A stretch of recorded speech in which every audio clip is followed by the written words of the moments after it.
You know what's fascinating? Right now, as you're listening to these words, you're probably doing something you don't even realize you're doing.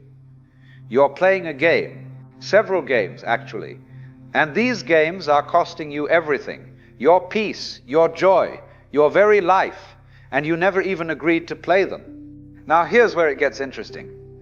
I'm not talking about some abstract philosophical concept. I'm talking about specific patterns, specific habits of mind that are operating right now, in this moment, shaping how you experience reality.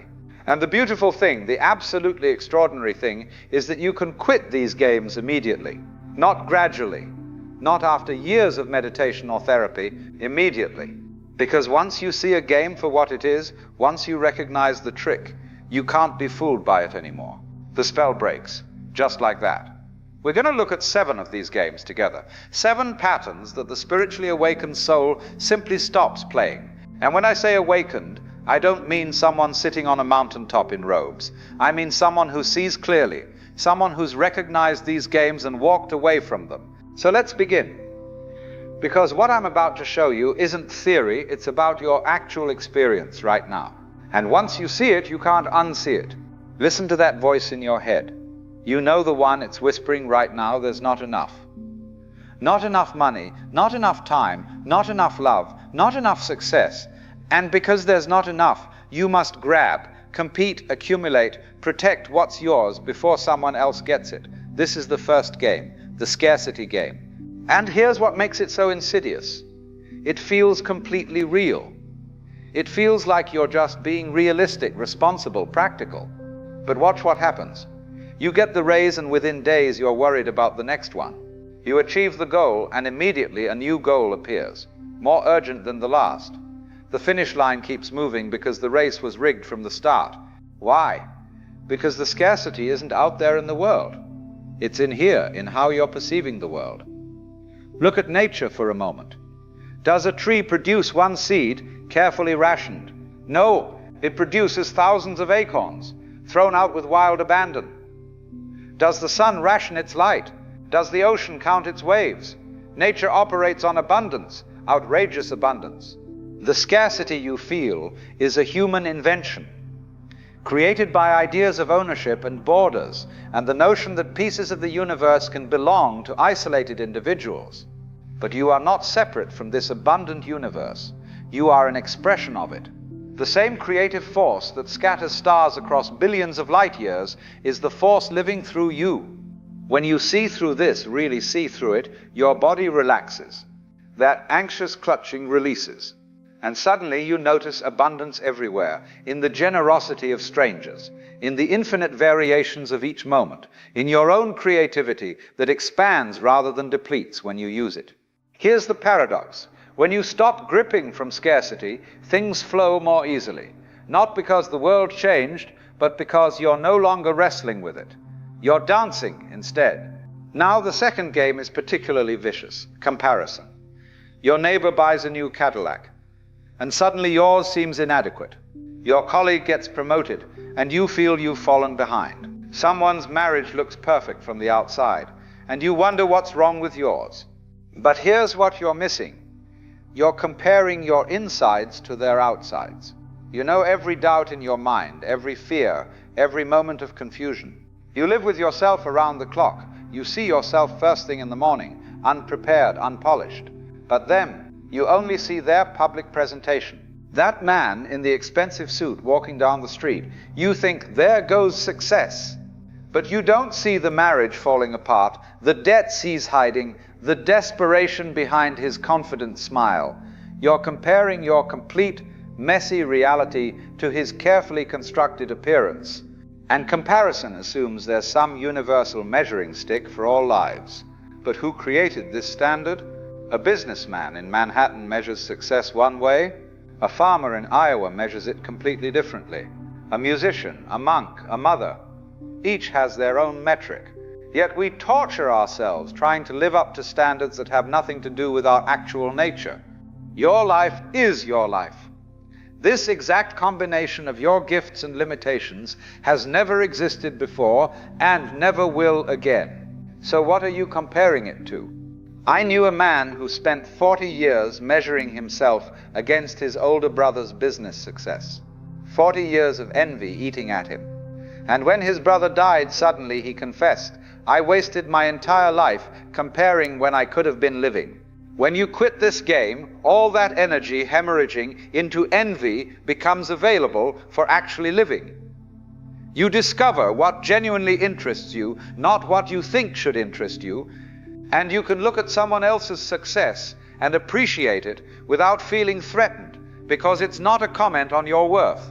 The third game disguises itself as responsibility, living for the future. We map out 5-year plans, 10-year plans, we save for retirement, we schedule every hour, we try to control tomorrow as if life were a chess game where we can calculate every move. But here's the catch, the future never arrives. Think about it. When has the future ever come? You plan for it, worry about it, sacrifice for it, and when you finally reach that point in time, it's not the future anymore. It's now. It's the present. And if you've spent your whole life preparing for tomorrow, you've missed the only time that ever exists. I'll give you an example. You're listening to a Mozart symphony. What's the point? To reach the final chord as quickly as possible? Of course not. That would be absurd. The point is the music itself. Each note as it arises and passes. You don't listen to music for the ending. You listen for the listening. Life is the same.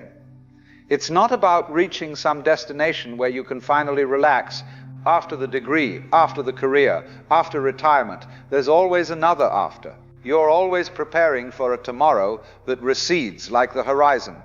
A farmer I knew once said something that struck me. I plan for the harvest, but I don't spend my spring anxiously worrying about autumn. I'm here, in the dirt, planting seeds, feeling the earth. His planning was light, practical, not this heavy burden of trying to control everything. When you quit this game, you're suddenly here, actually here, not mentally rehearsing next week or worrying about next year. And paradoxically, you become more effective because you're not operating from anxiety. Your decisions improve, your creativity expands, you're present to your actual life instead of constantly rehearsing for some future performance. Here's the fourth game, and it's subtle because it sounds so virtuous, the self-improvement trap. We're obsessed with becoming better, reading books on personal development, attending lectures, following disciplines designed to perfect our character, always working on ourselves, always trying to upgrade who we are. But look beneath this noble pursuit. The entire premise is that you, as you are right now, are not acceptable. You are deficient, inadequate, fundamentally broken, and if you just follow the right program, you'll finally fix yourself and become worthy. I knew a man who spent 20 years trying to improve his character. He studied all the philosophers, practiced meditation, followed strict moral codes, and he was miserable. Why? Because beneath all that striving was one message: you're not enough as you are. He was at war with himself, split between who he was and who he thought he should be. That internal division created the very suffering he was trying to escape. Here's what's counterintuitive. Spiritual awakening isn't about becoming more. It's about becoming less. Not adding qualities, but subtracting. Letting go of all the ideas about who you should be so you can discover who you actually are. Think of a gold statue covered in mud. You don't need to improve the gold. The gold is already perfect. You just need to remove the mud, the accumulated conditioning, the judgments, the shoulds. When you quit trying to be someone you're not, something remarkable happens. Your genuine interests emerge naturally. Your authentic voice develops without effort. You're no longer forcing yourself into some mold. You're like a tree that doesn't agonize over growing. It simply grows according to its nature. Because that's the problem. You can't control outcomes. You can control your effort, your care, your integrity. But results depend on timing, circumstances, other people's choices, infinite factors beyond your influence. A potter I knew worked for years perfecting his craft. Pots would crack in the kiln, he'd shrug and start another. His joy was in the making. The feel of clay, the turning wheel, the dance between his hands and the material. Whether they sold was irrelevant. He wasn't attached to outcomes. Compare that to someone who writes a book solely for it to become a bestseller. The writing becomes torture because it's burdened with expectation. Every sentence carries the weight of hoped-for results. The work itself is lost. Watch children playing in a garden. They build stick houses that fall down. They chase butterflies they'll never catch. They're completely absorbed in the activity itself, not calculating outcomes. That's the state we've lost. Full engagement without outcome dependence. When you quit needing things to go a certain way, your whole relationship with life shifts. You're no longer on an emotional roller coaster. You can give something complete attention while remaining unattached to results. You plant seeds without demanding to control how they grow. Failure becomes information, not identity. Success becomes a pleasant surprise, not the source of your worth. You're free to take risks, experiment, fail spectacularly, all while maintaining inner equilibrium. Now we go deeper. The illusion of separateness. From birth, you've been taught you're separate, an isolated individual, distinct from everything else. You're in here, the world is out there, and there's a clear boundary between them. But where do you actually end and the world begin? At your skin. Your skin exchanges molecules with air constantly. The oxygen you breathe becomes your blood. Food becomes your cells. Your cells die and return to earth. You're not a fixed entity, you're a process, a flow, a pattern, in constant exchange. Go deeper. Your thoughts, personality, sense of self, where did they come from? Your parents, culture, language, every conversation you've had, every book you've read, you didn't create yourself in isolation. You emerged from the entire context of existence. You didn't come into this world, you came out of it. Like a wave from the ocean, like an apple from a tree. You're not separate from the universe. You're what the universe is doing right here, right now. Every atom in your body was forged in a dying star, billions of years ago. The carbon in your bones, the iron in your blood, all created in stellar furnaces and scattered across space. You are literally made of stardust. You are the universe looking at itself. When this recognition hits, not intellectually but viscerally, the narrative of separateness collapses, and with it, so much suffering. Because most problems stem from this illusion. Anxiety from feeling like an isolated individual defending against a threatening world. Loneliness from believing we're fundamentally separate. Greed from thinking we must grab our portion. Violence from seeing others as truly other. But when you recognize interconnectedness, everything changes. Harming others is like harming yourself, because they aren't separate from you. Compassion arises spontaneously. You recognize yourself in every face. The other is not other. The outside is not outside. It's all one seamless dance, and you are that dance. Finally, the deepest fear, impermanence. Nothing lasts. Everything you love will disappear. Every relationship ends. Every body decays. Every moment dies as it's born. And we hate this. We fight it with everything we have. Photographs, monuments, insurance policies, legal contracts, all attempting to create permanence in an impermanent world. But you're fighting the nature of reality itself, like standing in a river, trying to stop the water from flowing. Here's what you're missing. Impermanence isn't the problem. Your resistance to it is. Why are cherry blossoms beautiful? Because they bloom for weeks, then fall. If they bloomed forever, would they move your heart? The Japanese celebrate this whole festivals devoted to the transience of blossoms. Beauty and impermanence are inseparable. Why is music moving? Because each note dies as the next is born. If one note played eternally, it wouldn't be music, it would be torture. The arising and passing away is what makes it music. I've watched thousands of sunsets, each one unique, unrepeatable, gone forever. That's what makes each precious. If sunsets lasted forever, I'd stop noticing them. A Zen master said, "The flower that blooms in adversity is most beautiful, but every flower blooms in adversity. The adversity of time, of inevitable decay. yet they bloom fully anyway, holding nothing back. When you embrace impermanence, truly accept the transient nature of all things, you become radically present. If this moment is fleeting, it becomes infinitely precious, exactly as it is. You stop postponing joy, you stop waiting for permanent security that never comes. The meal tastes better when you're not worried about it ending. The conversation is richer when you're not taking it for granted. The embrace is more precious when you acknowledge its finite nature. This acceptance brings profound peace. You're no longer at war with existence, you're flowing with change rather than against it, dancing with life instead of wrestling it. The illusion of scarcity that makes you clutch and grasp when abundance surrounds you. The tyranny of comparison that wastes your unique life trying to be someone else. The obsession with future planning that causes you to miss the only moment that exists. The burden of self-improvement that keeps you at war with yourself. The grip of outcome dependence that holds your peace hostage to circumstances. The narrative of separateness that creates most human suffering. And the fear of impermanence that prevents you from fully living. Now you might be sitting there thinking, all right, I see these patterns, I recognize them, but what do I actually do about it?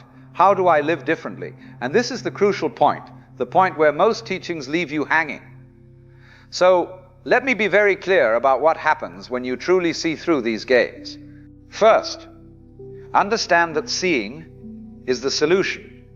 Not doing, but seeing. When you genuinely recognize an illusion for what it is, it loses its power automatically. You don't need a technique to stop believing in something you've seen through.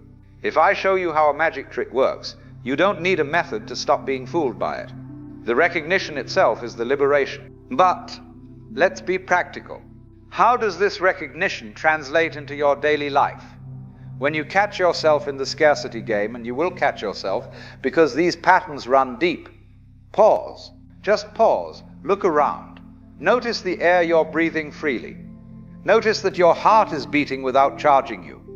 Notice the abundance of sensations, sounds, possibilities in this very moment. The pause itself breaks the spell.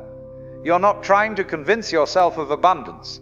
You're simply noticing what's actually here when you're not looking through the scarcity lens. When comparison arises, and it will, ask yourself a simple question. Whose life am I actually living right now? Not whose life should you be living, whose life are you actually living? Yours. Only yours. This isn't selfishness, it's sanity. You have one life, this life, and it's being lived right now. When you recognize this, comparison becomes absurd, like a fish envying a bird for flying. When you find yourself lost in future planning, anxiously trying to control tomorrow, bring yourself back with a simple recognition. The future is a thought happening now. That's all it is, a thought occurring in the present. You're not actually in the future. You can't be. You're here, thinking about the future. When you see this clearly, planning becomes lighter. You can make sensible preparations without the heavy burden of anxiety. Regarding self-improvement, here's the shift. Instead of asking, how can I become better? Ask, what am I not accepting about myself right now? The question reveals the game. You're already complete. The spiritual journey isn't about arriving somewhere else. It's about recognizing where you already are. This doesn't mean you stop growing or learning. It means you stop growing from a place of deficiency and start expressing from a place of wholeness, with outcome dependence. The practice is simple but profound. Engage fully, release completely. Give whatever you're doing your complete attention and care. Then let go of needing it to turn out a specific way. It's like shooting an arrow. You aim carefully, you release fully, and then the arrow's flight is no longer yours to control. Your peace cannot depend on where it lands. The recognition of interconnectedness, of non-separation, fundamentally changes how you move through the world. When you truly see that harming another is harming yourself, that their well-being is inseparable from yours, ethics becomes natural rather than forced. You don't need commandments telling you not to harm others when you viscerally recognize they're not separate from you. Compassion isn't something you cultivate. It's what spontaneously arises when the illusion of separation dissolves. And impermanence, perhaps the deepest teaching of all. When you truly embrace the transient nature of all things, each moment becomes sacred. Not in some religious sense, but in the sense of being unrepeatable, precious, fully itself. You stop postponing life. You stop waiting for conditions to be perfect. You recognize that this moment, exactly as it is your life happening. Here's what I want you to understand. This isn't about achieving some special state. It's not about becoming enlightened in some dramatic way.